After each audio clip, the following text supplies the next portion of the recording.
Hello again, Steve here, and today I wanted to arrive a little bit late at the party of discussion to do with this Greta Thunberg, or whatever her name is, this Swedish girl with a very scowling face who seems to be very angry about the goings-on in the world. And I just wanted to make a comment about a few words I heard her say, which in one way I would say she's correct. She seemed to be scowling and growling about how we adults have ruined things for her and her generation, and that there has to be something done about it.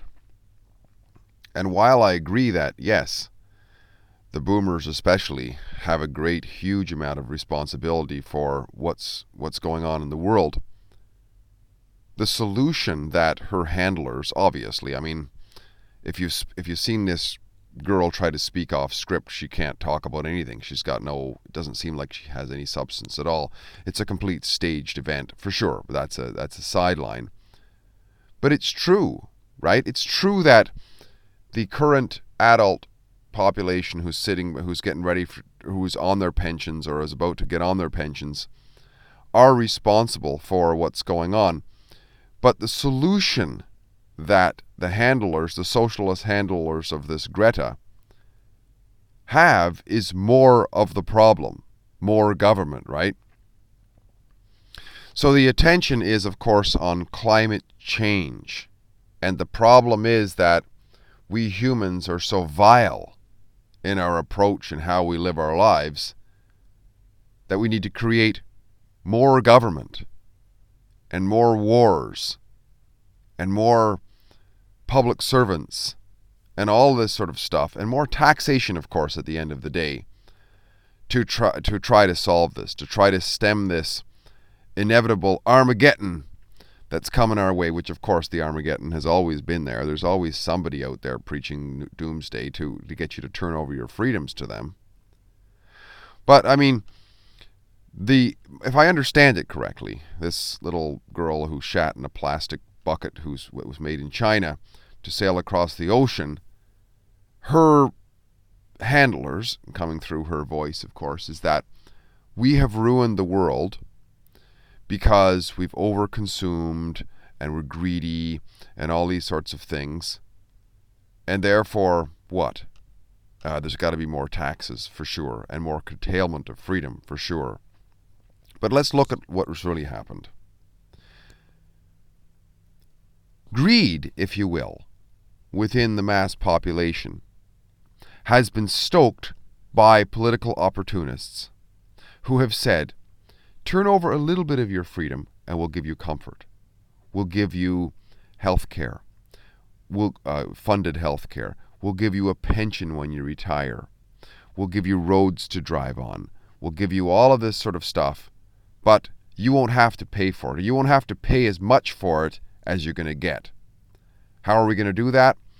We're going to rack up the debt, which is going to go onto the shoulders of people like Greta. They have to pay for it. We're going to inflate away your currency, which people like Greta are now no longer going to have much currency anymore.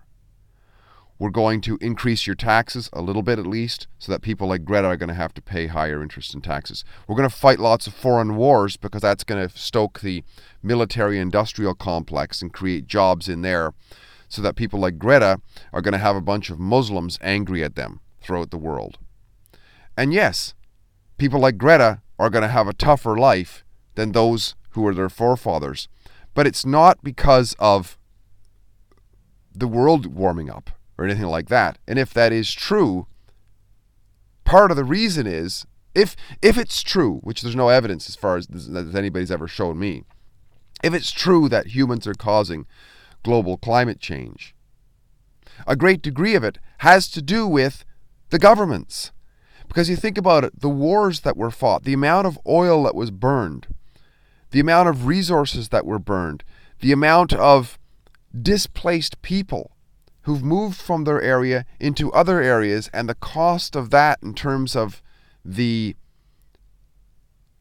equity and the money required to do all of that has been off the chart. I mean, and if you come back to wars, these huge ships, these tanks, these airplanes and everything, they use vast quantities of oil.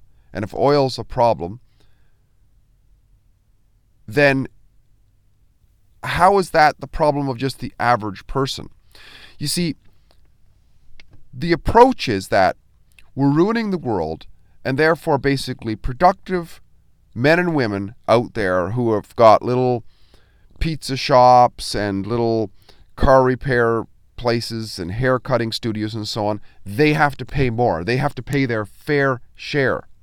Meanwhile, it's been the warmongers who are warmongering internationally, causing havoc around the world, causing human displacement, all this sorts of thing.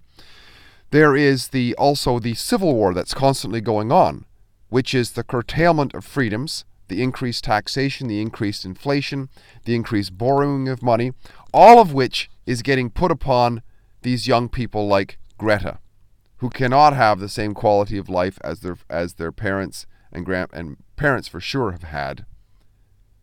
But the anger is misplaced. And sure, she's got a lot of anger.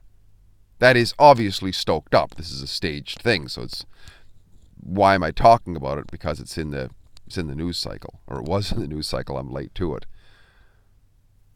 But yeah, she's right that the adults in her realm, in her sphere, have really kind of messed up her prospects. But the conclusion that it has to do with climate directly is nonsense. It's nonsense. There's no evidence. Point out to me any credible evidence. I mean, I know a person who's talking about NASA knows everything about it, but what the hell is NASA but a government windpipe, right? What credible science is there that can prove conclusively that it's humans that are causing global change, especially when, the weather patterns have changed on places like Mars and so on that too? Is that Donald Trump's fault? Come on. But we do have conclusive evidence that the plight of people like Greta has been affected by increased taxation, increased borrowing, massive government debts, massive displacements of people due to warmongering around the world by benevolent socialists. And, of course, inflating away currencies. All of these we know for sure. So how about we focus on that? How about we focus on honesty?